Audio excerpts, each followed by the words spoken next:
28 जानेवारीला उपमुख्यमंत्री असणाऱ्या अजित पवारांचं निधन झालं. संपूर्ण महाराष्ट्राला धक्का बसला. राज्य, नागरिक यातून सावरत असतानाच उपमुख्यमंत्री म्हणून त्यांच्या पत्नी सुनेत्रा पवारांनी शपथ घेतली. राज्यसभेच्या खासदारकीचा त्यांनी राजीनामा दिला. आता हे सगळं घडत असताना येणाऱ्या 2 महिन्यात पुन्हा राजकीय समीकरणं बदलू शकतात अशी शक्यता व्यक्त केली जाते आणि तारीख आहे 2 एप्रिल 2026. याचं कारण म्हणजे यावेळी शरद पवार यांचा संपणारा राज्यसभेचा कार्यकाळ. सुनेत्रा पवारांनी राज्यसभेचा दिलेला राजीनामा, जय पवार आणि पार्थ पवार यांची यामध्ये येणारी भूमिका, पवारांच्या कुटुंबातील तिसऱ्या पिढीचा राजकारणात होणारा प्रवेश, राज्यसभेच्या होणाऱ्या निवडणुका, कोणता पक्ष किंवा कोणते उमेदवार परत निवडून येऊ शकतात, शरद पवार परत खासदार होऊ शकतात का, ते जर खासदारकी लढवणार नाहीत तर मग कोण लढवणार, अशा अनेक शक्यता, अनेक अटकळी याबद्दलच या व्हिडिओच्या माध्यमातून आपण बोलूयात. नमस्कार, मी संजना. कट टू कटमध्ये आपलं स्वागत. अजित पवारांच्या निधनानंतर खरं तर महाराष्ट्रात अनेक घडामोडी घडल्या आणि संपूर्ण राजकीय चित्र बदलून गेलं. सुनेत्रा पवारांनी आपल्या राज्यसभेच्या खासदारकीचा राजीनामा दिला आणि उपमुख्यमंत्री म्हणून शपथ घेतली. दुसरीकडे राष्ट्रवादीच्या विलगीकरणाबाबत अजित पवार आणि शरद पवारांच्या चर्चा झाल्याचा दावा वारंवार शरद पवार गटाकडून केला जातोय. यासाठी बैठकाही झाल्याचं सांगितलं जातंय. मात्र दुसऱ्या बाजूला राष्ट्रवादी अजित पवार गटाचे प्रदेशाध्यक्ष सुनील तटकरे यांनी या सगळ्यावर प्रतिक्रिया देताना असं सांगितले की एनडीएत ज्यांना सामील व्हायचं आहे ते येऊ शकतात, मात्र एनडीए सोडून अजित पवार कोणत्याही परिस्थितीत कोणत्या दुसऱ्या गटासोबत जाणार नाहीये. या सर्वावरच आता रोहित पवार लवकरच पत्रकार परिषद घेऊन भूमिका स्पष्ट करणार आहेत.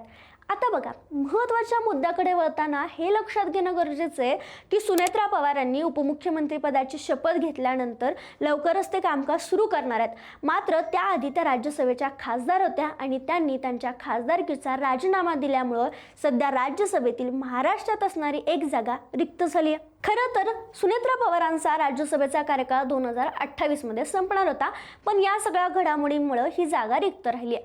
दुसरीकडे शरद पवार हे सध्या राज्यसभेचे खासदार असून त्यांचा कार्यकाळ 2 एप्रिल 2026 ला संपणार आहे. पण ते पुन्हा खासदार म्हणून निवडणूक लढवतील की निवडून येतील अशी शक्यता कमी असल्याचं त्यांनीच जेव्हा राष्ट्रवादीत फूट पडली होती तेव्हा स्पष्ट केलं होतं. त्यामुळे ते बहुतांशपणे इथं निवडणूक लढवणार नाहीत असं सांगितलं जाते. शिवाय शरद पवारांच्याच नेतृत्वात फौजिया खान या देखील राज्यसभेच्या सदस्य आहेत. त्यांचाही कार्यकाळ तेव्हाच संपणार आहे. शिवाय महाविकास आघाडीतील किंवा महाराष्ट्रातील जर खासदार पाहिले तर ठाकरे गटाच्या प्रियंका चतुर्वेदी, काँग्रेसचे रजनी पाटील, भाजपचे धैर्यशील पाटील, भागवत कराड तसेच रामदास आठवले यांचाही राज्यसभेचा कार्यकाळ 2 एप्रिलला पूर्ण होतो. म्हणजे महाराष्ट्रातील याशिवाय राज्यसभेच्या एकूण 7 जागा एप्रिलमध्ये रिक्त होणार आहेत आणि सुनेत्रा पवारांची जी जागा रिक्त आहे ती देखील. त्यामुळे या जागांसाठी निवडणुका होण्याची शक्यता आहे. आता बघा, महाविकास आघाडीचे हे जे नेते ते पुन्हा खासदार होतील की नाही हे सांगणं कठीण आहे. मात्र महायुती राज्यसभेत जोरदार कमबॅक करू शकते असं चिन्ह आहे. याचं प्रमुख कारण म्हणजे अलीकडील विधानसभा निवडणुकीत मिळालेलं संख्याबळ. दरम्यान राज्यसभेच्या निवडणुकीदरम्यान काही महत्त्वाच्या शक्यता देखील वर्तवल्या जातात. पहिली शक्यता म्हणजे शरद पवार स्वतः ही निवडणूक न लढवता आपल्याच कुटुंबातील तिसऱ्या पिढीला संधी देऊ शकतात. यामध्ये युगेंद्र पवारांच्या नावाची कुजबूज राजकीय वर्तुळात ऐकू येते. तसेच सुनेत्रा पवार यांच्या जागी पार्थ पवारांना संधी दिली जाऊ शकते अशी शक्यता आहे. शिवाय बारामतीची पोटनिवडणूक सुनेत्रा पवार लढतील असं काही स्पष्ट करण्यात आलं नसल्यामुळे बारामतीची पोटनिवडणूक जय पवार लढवू शकतात असं देखील सांगितलं जात आहे. म्हणजे लक्षात घ्या, शरद पवारांची जागा रिक्त झाल्यास राज्यसभेत तिसरी पिढी उतरू शकते.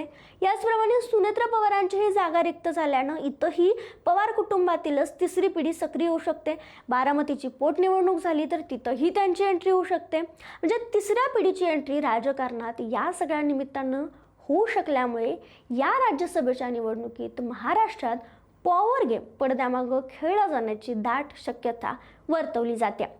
आता बघा, राज्यसभेच्या निवडणुकीची जर प्रक्रिया पाहिली तर राज्यसभेची निवडणूक ही महाराष्ट्रातील आमदारांच्या संख्याबळावर अवलंबून असते. महाराष्ट्रात विधानसभेतील आमदार मतदान करतात, पक्ष आपल्या उमेदवारांची नावं जाहीर करतं, आमदार उमेदवारांना प्राधान्यक्रम देतात आणि विधानसभेतील संख्याबळावरून कोणाला कोणत्या पक्षाला किती जागा मिळतील हे ठरतं. म्हणजे आवश्यक मतांचा कोटा पूर्ण करणारे उमेदवार शक्यतो निवडून येतात. आता विधानसभा निवडणुकीचे आकडे पाहिले तर विधानसभा 2024 मध्ये भारतीय जनता पक्षाकडे 132, शिवसेना शिंदे गटाकडे 57, तर अजित पवार गटाकडे 41 आमदार आहेत. महाविकास आघाडी शिवसेना ठाकरे गटाकडे 20, काँग्रेसकडे 16, तर राष्ट्रवादी शरद पवार गटाकडे फक्त 10 जागा आहेत. राज्यसभेच्या आगामी निवडणुकीत उमेदवारांचा विजय हा पूर्णपणे आमदारांच्या संख्याबळावर अवलंबून असतो. मग अशा परिस्थितीत शरद पवार यांना निवडून येण्यासाठी खास करून महायुतीतील नेत्यांवर अवलंबून राहावं लागणार आहे. मग ठाकरे गटातील प्रियंका चतुर्वेदी असोत किंवा काँग्रेसचे रजनी पाटील यांनाही मित्रपक्षांच्या समन्वयावरच किंवा इतर पक्षांवर अवलंबून राहावं लागणार आहे. पण महायुतीची स्थिती इथं वेगळी आहे. महायुतीकडे आमदारांची संख्या जास्त असल्यामुळे शिवसेना शिंदे गट, अजित पवार गट हे आपापल्या संख्याबळावर आरामात एक जागा तरी जिंकून आणू शकतात. तसेच रामदास आठवले यांनाही महायुतीच्या मदतीने पुन्हा राज्यसभेत संधी मिळण्याची शक्यता जास्त प्रमाणात वर्तवली जाते. पण म्हणतात ना, शरद पवार म्हणजे राजकारणातील तेल लावलेला पैलवान आहे. ऐनवेळी भाकरी फिरून मतं आपल्याकडे वळवण्यासाठी ते कोणताही राजकीय गेम खेळू शकतात. आपल्या अनुभवाचा आणि रणनीतीचा वापर करून ते आपले उमेदवार किंवा ते स्वतः निवडून आणण्यासाठी प्रयत्न करू शकतात. किंवा जर पवार घराण्यातील पुढची पिढी राजकारणात उतरणार असेल तर त्यासाठी ते पूर्ण ताकदीनं मैदानात उतरतील यात काही शंका नाही आहे.